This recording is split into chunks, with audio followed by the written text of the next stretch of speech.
Hampir 26 jam Nando bocah 11 tahun yang dinyatakan hilang saat mandi di Sungai Ogan, Kota Batu Raja.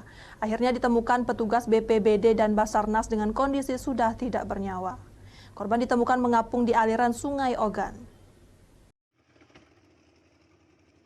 Petugas BPBD Ogan Komering Ulu dan Basarnas Sumsel akhirnya Jumat sore lalu menemukan Nando, bocah yang dinyatakan hilang di Sungai Ogan saat mandi bersama temannya di aliran Sungai Ogan Batu Raja. Korban ditemukan petugas sejauh 5 km dari titik awal hilang dengan kondisi korban mengapung di aliran Sungai Ogan, Desa Terusan. Saat ini jasad bocah malang tersebut telah dibawa petugas ke kediamannya di Kelurahan Sukajadi. Keluarga korban terus histeris saat petugas menyerahkan jasad korban. Adapun korban ditemukan pada pukul kurang lebih itu 15.30. Jarak tempuh dari titik hilang ke titik ditemukan itu korban itu kurang lebih itu 5 kilo.